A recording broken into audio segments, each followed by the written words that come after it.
Bismillahirrahmanirrahim. Assalamu alaikum to everyone. Welcome to online class of Financial Statement Analysis and Valuation. Today we are conducting our 20th lecture. I'm your instructor Sayyeda Rujna. The topic of our discussion is analysis of operating activity. In previous lecture we discussed about the financing activities and investing activities of cash flow statement. आज हम operating activities पे बात करेंगे. Operating activities basically company के cash flows का वो portion cover करता है जहां पे आपके जो डे टू डे कंपनी के इनकम होती है या आपके एक्सपेंसेस होते हैं, कंपनी की कैश रिसीट्स हैं, कैश पेमेंट्स हैं, प्लस जो आपके कैश एक्सपेंसेस हैं उनको आप अकाउंट फॉर करते हैं और उनको डॉक्यूमेंट करते हैं ऑपरेटिंग एक्टिविटीज के अंदर. इसमें हमारे पास फर्दर दो ऑप्शंस हैं. अगर तो आपकी cash flow statement direct method से बनी है तब आपकी ऑपरेटिंग एक्टिविटीज डिफरेंट होंगी, और अगर आपकी cash flow statement indirect method से बनी है तब आपकी जो ऑपरेटिंग एक्टिविटीज हैं वो डिफरेंट होंगी. बट जो आपकी फाइनेंसिंग और इन्वेस्टिंग एक्टिविटीज हैं वो सेम रहती हैं दोनों मेथड्स के अंदर. जो फर्क होता है, जो डिफरेंस होता है वो जस्ट ऑपरेटिंग एक्टिविटीज के अंदर ही होता है. डायरेक्ट मेथड में हम नेट सेल्स से स्टार्ट करते हैं और ये कंपोनेंट हमें इनकम स्टेटमेंट से मिलता है, और नेट सेल्स के बाद हम जितने हमारे कैश एक्सपेंसेस हैं, जितने हमारे कैश बेस्ड कॉस्ट हैं, पेमेंट्स हैं, वो सारी हम अकाउंट पर करते हैं, उनको सब्ट्रैक्ट करते हैं. तो हमारे पास नेट ऑपरेटिंग जो कैश होता है ऑपरेटिंग एक्टिविटीज से as a result from operating activities वो हमें मिल जाता है. जो कि इनडायरेक्ट मेथड है उसके अंदर ये होता है कि हम जो नेट इनकम होती है या earning before interest and taxes की वैल्यू होती है वहां से फिर फर्दर जो नॉन कैश जो हमारी ट्रांजैक्शन है, जो आइटम्स हैं नॉन कैश आइटम्स, उनकी एडजस्टमेंट करते हैं और विद द नेट इनकम की जो अमाउंट होती है उसके साथ, और फिर उसके अंदर जो आपकी वर्किंग कैपिटल की चेंजेस हैं उसके अंदर, वर्किंग कैपिटल के अंदर इंक्रीज या डिक्रीज आता है तो उसको ऑपरेटिंग एक्टिविटीज के अंदर इनडायरेक्ट मेथड के अंदर उसकी एडजस्टमेंट करते हैं और रिकंसिलिएशन करते हैं. ये कुछ लिस्ट ऑफ आइटम्स हैं जो कि जब आप डायरेक्ट मेथड के थ्रू कैश फ्लो स्टेटमेंट बनाते हैं और आपकी ऑपरेटिंग एक्टिविटीज के अंदर ये आइटम्स और ये जो कंपोनेंट्स हैं ये एग्जिस्ट करते हैं. Net cash receipts from sale, obviously cash positive cash flow होगा, कैश इनफ्लो है. और कैश पेमेंट्स टू सप्लायर्स जो आपकी यूजली इनकम स्टेटमेंट के अंदर डायरेक्ट कॉस्ट होती है, आपकी कॉस्ट ऑफ गुड्स सोल्ड होती है. कैश आउटफ्लो होगा, आपके एक्सपेंस है, डायरेक्ट एक्सपेंस है, वो आपका कैश आउटफ्लो होगा जब आप कैश पेमेंट करेंगे उनको.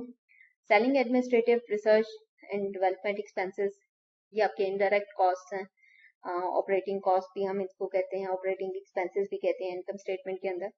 ये आपका जब आप इनकी पेमेंट करेंगे तो आपका कैश आउटफ्लो होगा. Interest expense paid in cash, अगर आप इंटरेस्ट एक्सपेंस कैश के अंदर पे करते हैं तो ये भी आपका कैश आउटफ्लो होगा. बट हमने ये देखा था यूजली हम ऑपरेटिंग एक्टिविटीज के अंदर इंटरेस्ट का कंपोनेंट नहीं लेते, क्योंकि इंटरेस्ट को हम फाइनेंसिंग एक्टिविटीज के अंदर डील कर रहे होते हैं और जो लोन के अगेंस्ट आपको इंटरेस्ट पेमेंट होती है वो आप वहां पे करते हैं.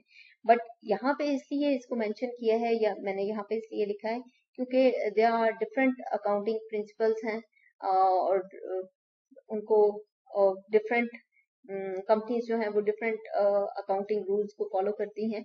कुछ कंपनीज इसको ऑपरेटिंग के अंदर रखती हैं, कुछ कंपनीज इसको फाइनेंसिंग के अंदर रखती हैं. तो आपको दोनों वेज के अंदर इसका कॉन्सेप्ट क्लियर होना चाहिए कि जो आपकी फाइनेंसिंग एक्टिविटीज होती हैं जहाँ पे आप लोन लेते हैं, कैश इनफ्लो होता है, फिर आप लोन रीपे करते हैं, प्रिंसिपल अमाउंट रीपे करते हैं और फिर उसका इंटरेस्ट रीपे करते हैं तो कैश आउटफ्लो होता है, तो वहां पे आप इसको डॉक्यूमेंट करते हैं. तो लॉजिकली ये आपके फाइनेंसिंग एक्टिविटी का पार्ट है. बट सिंस कुछ कंपनीज इसको ऑपरेटिंग के अंदर भी रखती हैं क्योंकि ये हमारा इनकम स्टेटमेंट के अंदर फाइनेंस कॉस्ट शो हो रही होती है, तो इसलिए ये इंटरेस्ट एक्सपेंस और टैक्स जो है ये कंपोनेंट इनकम स्टेटमेंट का समझते हैं और इनकम स्टेटमेंट डायरेक्टली रिलेट कर रहे होते हैं ऑपरेटिंग एक्टिविटीज के साथ। और तो इसलिए इंटरेस्ट एक्सपेंस को भी ऑपरेटिंग एक्टिविटीज के अंदर कुछ कंपनीज रखती हैं।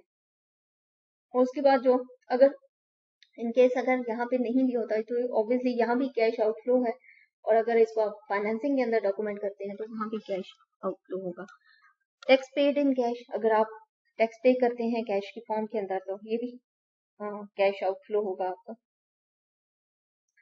अगर आप इनडायरेक्ट कैश फ्लो स्टेटमेंट आपके पास है तो फिर आपकी जो ऑपरेटिंग एक्टिविटीज हैं वो कुछ इस तरह होंगी। जो आपकी नेट इनकम है या income before interest and taxes है, वो वैल्यू आप लेंगे और उसके अगेंस्ट जो आपकी बाकी जो नॉन कैश बेस्ड आइटम्स हैं उन आइटम्स को आपने एडजस्टमेंट करना है उनकी वैल्यूज का। अब उनकी वैल्यूज को आपने किस तरह एडजस्ट करना है, सबसे पहले आपने ये देखना है कि जो आपकी फाइनेंसिंग और इन्वेस्टिंग एक्टिविटीज के अंदर जो एसेट सेल परचेज किया है उसके ऊपर जो आपने गेन और लॉस किया है ऑन सेल ऑफ एसेट्स, तो वहां पे आपने उनको उस वैल्यू को डॉक्यूमेंट उस वैल्यू को देखना है, सर्च करना है कि इन्वेस्टिंग एक्टिविटीज के अंदर फाइनेंसिंग एक्टिविटीज के अंदर वहां पे ये जो गेन और लॉस है ऑन एसेट, तो वहां पे वो वैल्यू आपने पिक करनी है। If there is a profit on sale of asset you will document it as a cash outflow in operating activities. ये इनडायरेक्ट मेथड के अकॉर्डिंग भी हम इसको इस तरह ट्रीट कर रहे होते हैं क्योंकि हमने इसकी रिकंसिलिएशन करनी होती है और एडजस्टमेंट करनी होती है। तो profit on sale of asset को हम कैश आउटफ्लो रखते हैं क्योंकि हम फाइनेंसिंग एक्टिविटीज के अंदर जो जब सेल ऑफ एसेट होता है तो उसको डॉक्यूमेंट कर चुके होते हैं, तो यहाँ पे हम उसको कैश आउटफ्लो रखेंगे या नेगेटिव कैश फ्लो की वैल्यू उसको सब्ट्रैक्ट करेंगे। Loss on sale of asset कि आपको जो जब आपने कोई एसेट सेल किया है तो उसके ऊपर आपको लॉस हुआ है, मीन्स कि अगर उसकी वैल्यू एसेट की जो वर्थ थी वो 100 रुपीज की थी और वो आपने सेल किया 80 रुपीज का, तो इट मीन्स कि आपने उसकी वैल्यू से कम पे उसको सेल किया है, तो वो एसेट की वैल्यू कम हुई है, आपकी कैश की वैल्यू कम नहीं हो, कैश आपको फिर भी रिसीव हुआ है, तो कैश इनफ्लो हुआ है इसलिए वो लॉस है बट वो कैश इनफ्लो है इसलिए उसको हम कैश इनफ्लो को उसको पॉजिटिव कंसिडर करते हैं यहाँ पर ऑपरेटिंग एक्टिविटी। इसके अलावा आपने जो ये तो हो गया जो आपका सेल ऑफ एसेट पे लॉस या गेन हुआ उसको आपने इस तरह डॉक्यूमेंट करना होता है ऑपरेटिंग एक्टिविटीज के अंदर। उसके बाद जो सेकंड कंपोनेंट है वो है नॉन कैश एक्सपेंसेस जो आपके होते हैं, जो कि एक्चुअल में आपका कैश को शॉर्टेज उसकी वजह से नहीं होती है, like depreciation, like amortisation, like goodwill. वो अगर आपकी एसेट की वैल्यू कम होगी जब वो डेप्रिसिएशन उसकी कैलकुलेट करेंगे, आपकी गुडविल जो है वो उसको आप सेल नहीं कर सकते, गुडविल कम होगी तो वो उस कैश के अंदर उसकी डिपिक्शन जो है वो शो नहीं होगी, तो इसलिए ये नॉन कैश एक्सपेंसेस हैं, इनको हम कैश इनफ्लो या पॉजिटिव वैल्यू के साथ इसको इसकी रिकंसिलिएशन करते हैं ऑपरेटिंग एक्टिविटीज के अंदर, एडजस्टमेंट इसकी करते हैं। और जो आप नॉन कैश रेवेन्यूज होंगे वो कैश आउटफ्लो या नेगेटिव या उसको सब्ट्रैक्ट करेंगे हम। उसके बाद जो थर्ड कंपोनेंट है वो है चेंजेस इन वर्किंग कैपिटल, जो आपका करंट एसेट्स और करंट लायबिलिटीज के वैल्यूज हैं उनको हम यहाँ पे इनडायरेक्ट मेथड के अंदर third as a third component in operating activities document करते हैं। इंक्रीज इन एसेट्स आपका कैश आउटफ्लो होगा, डिक्रीज इन एसेट आपका कैश इनफ्लो होगा, increase in liabilities cash inflow होगा और decrease in liabilities cash outflow होगा। ये कुछ बेसिक कंसेप्ट हैं regarding indirect method of operating activities. इसको हम डायरेक्ट और इनडायरेक्ट बोथ वेज के अंदर कंपनीज जो हैं वो अपनी कैश फ्लो स्टेटमेंट्स बनाती हैं, डिपेंड करता है कि वो किस फॉर्मेट को अपने कंपनी के हिसाब से बेहतर समझती हैं तो उसको फॉलो करती हैं। यहाँ पे इस कंपनी की कैश फ्लो स्टेटमेंट है हमारे पास फॉर लास्ट 3 इयर्स और ये इसकी ऑपरेटिंग एक्टिविटीज हैं और ये यूज कर रहे हैं indirect method. For preparing cash flow statement. और यहाँ पे स्टार्ट ले रहे हैं net income including non controlling interest, और नेट इनकम इनकी फॉर लास्ट 3 ईयर्स की वैल्यू यहाँ पे गिवन है, जो कि 2018 में ज़्यादा थी, फिर 2019 में थोड़ी उससे कम हो गई, और 2020 में मज़ीद कम हो गई नेट इनकम इनकी। तो ओवरऑल ये कंपनी जो है वो इनकी नेट इनकम डिक्रीज कर रही है। Adjustment to reconcile the net income including non controlling interest to net cash provided by the operations. तो ये इसको जो नॉन कैश आइटम्स हैं उसके साथ इसकी रिकनसाइल कर रहे हैं नेट इनकम को। First one is depreciation and amortisation. हमने कहा था कि जो नॉन कैश आइटम होगा तो वो उसका जो एक्सपेंस होगा या चार्जेस होंगे उसको हम कैश इनफ्लो कंसीडर करते हैं। तो ये 449 की अमाउंट है फॉर 2020, 442 एंड 439। एक कंसिस्टेंटली एक सेम अमाउंट चल रही है फॉर लास्ट 3 इयर्स। तो ये कैश इनफ्लो है, पॉजिटिव वैल्यू है। Reconstruction and termination benefit net cash, ये वैल्यू भी इन्होंने, ये भी इनके नॉन कैश चार्जेस हैं और ये भी इन्होंने पॉजिटिव रखी हुई है यहाँ पे value cash inflow. Venezuela reimbursement charges, ये इनकी कोई सब्सिडरी है और ये उसके अकॉर्डिंगली इनके कोई चार्जेस हैं, तो ये भी इन्होंने यहाँ पे पॉजिटिव कैश इनफ्लो की फॉर्म के अंदर, और ये शो कर रहे हैं ये सारे नॉन कैश आइटम्स हैं इनके। Then comes voluntary benefit plan contribution, जो कि इनका जस्ट 2019 और 18 के अंदर दो वैल्यूज हैं, और ये कैश आउटफ्लो कंसिडर शो हो रही हैं इनकी, क्योंकि ये बेनिफिट प्लान्स हैं इनके, और ये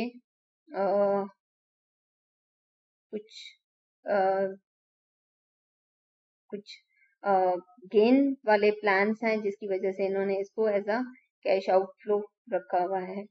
charge for foreign tax matter, foreign tax matter charge, ये भी कैश इनफ्लो है फॉर 2019।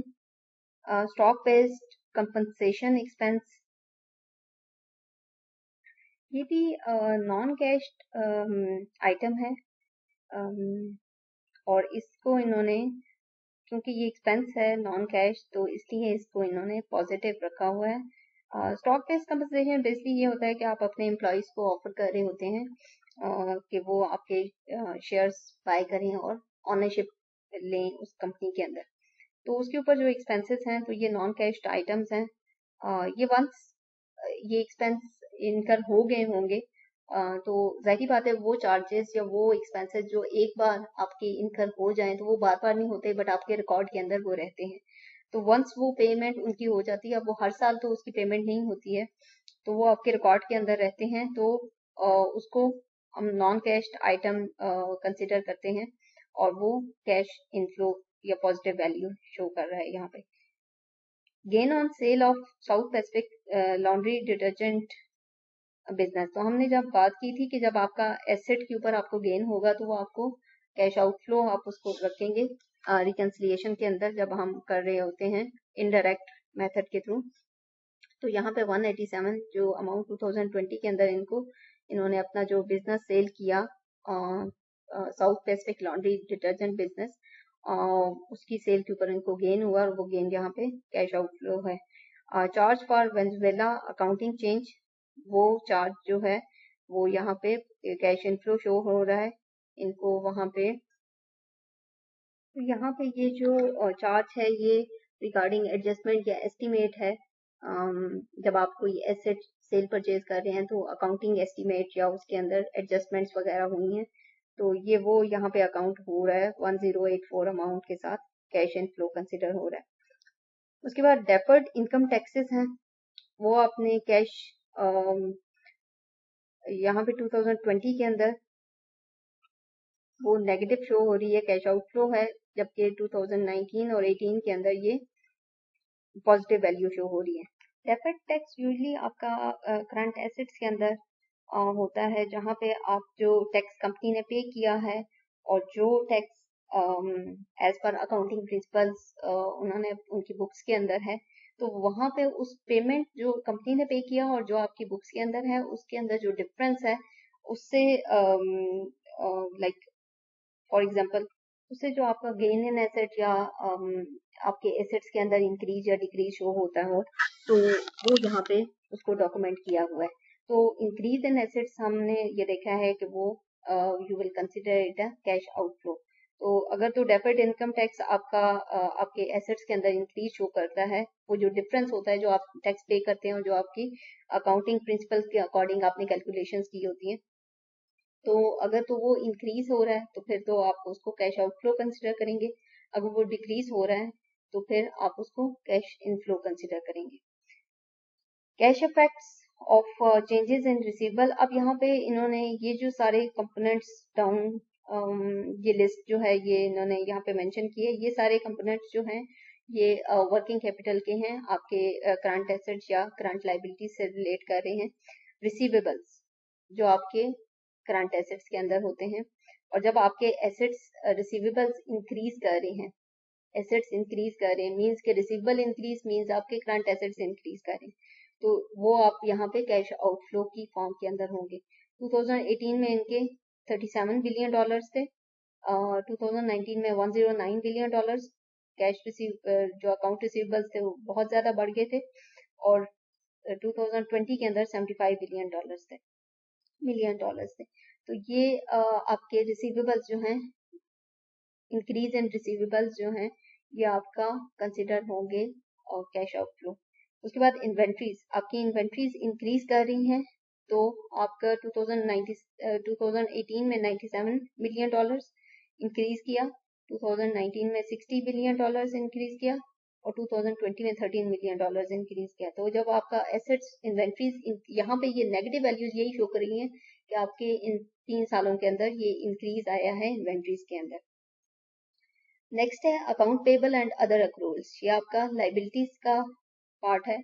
आपकी बैलेंस शीट की करंट लाइबिलिटीज के अंदर अकाउंट पेबल्स होते हैं, और यहाँ पे आपके जो 2020 के लिए अकाउंट पेबल हैं या अक्रूवल्स हैं, वो वैल्यू जो है वो शो हो रही है, नेगेटिव कैश आउटफ्लो शो हो रहा है, विच मीन्स कि आपके अकाउंट पेबल डिक्रीज हुए हैं, तो यहाँ पे कैश आउटफ्लो होगा उसका। और 2019 में आपके अकाउंट पेबल्स इंक्रीज हुए हैं, तो ये आपके कैश इनफ्लो है, और 2018 में भी आपके अकाउंट पेबल जो है वो इंक्रीज हुए हैं, तो ये भी आपका कैश इनफ्लो है। Other non current assets and liabilities, उनका थ्रू आउट जो आपकी वर्किंग कैपिटल के अंदर जो भी इसके जो नॉन करंट एसेट्स और लाइबिलिटीज के अंदर कोई चेंजेस हैं, तो वो यहाँ पे उसकी वजह से कैश इनफ्लो शो हो रहा है। Net cash provided by the operations, over the years हमने ये देखा कि जो नेट कैश ऑपरेटिंग एक्टिविटी से आ रहा है वो है पॉजिटिव कैश फ्लो, और 2018 में ये $3,204 मिलियन था, 2019 में $3,298 मिलियन था, और 2020 में ये कम होके $2,949 मिलियन था। तो फाइनली इस कंपनी का जो नेट कैश है ये ऑपरेशंस से जनरेट हो रहा है, और ये पॉजिटिव वैल्यू है। जो हमने इस कंपनी की प्रीवियस वैल्यूज देखी थी वो फाइनेंसिंग में भी नेगेटिव थी और इन्वेस्टिंग के अंदर भी एक्टिविटीज के अंदर भी नेगेटिव थी। तो जो नेट कैश ऑपरेटिंग एक्टिविटीज से आ रहा है वो पॉजिटिव वैल्यू शो हो रही है। तो इट मीन्स के जो कंपनी का ओवरऑल जो कंपनी का नेट चेंज इन कैश होगा उसमें कंट्रीब्यूशन जो है वो ऑपरेटिंग एक्टिविटीज का है, और ऑपरेटिंग एक्टिविटीज की वजह से कंपनी का जो कैश इनफ्लो अगर पॉजिटिव होगा तो वो ऑपरेटिंग एक्टिविटीज की वजह से है। नेक्स्ट हमारे पास ये एक कंपनी की कैश फ्लो स्टेटमेंट है फॉर लास्ट 6 इयर्स, और ये यूज कर रहे हैं डायरेक्ट मेथड के साथ। तो अब हमने इनडायरेक्ट मेथड देखा, अब हम डायरेक्ट मेथड के साथ ऑपरेटिंग एक्टिविटीज को देख लेते हैं। सबसे ये स्टार्ट हो रही है यहाँ से जहाँ पे ये cash receive from customers means के सेल्स हो रही हैं, नेट सेल्स की वैल्यू है ये, और 2020, 19, 21 ये सारी पॉजिटिव वैल्यू हैं, कैश इनफ्लोस हैं। Cash paid for the goods and services, cost of goods sold, या आपकी जो डायरेक्ट एक्सपेंसेस थे वो आपने पे किए हैं, डायरेक्ट कॉस्ट पे किए हैं, तो उसके अकॉर्डिंगली सारे कैश आउटफ्लोज हैं आपके फॉर लास्ट 6 years।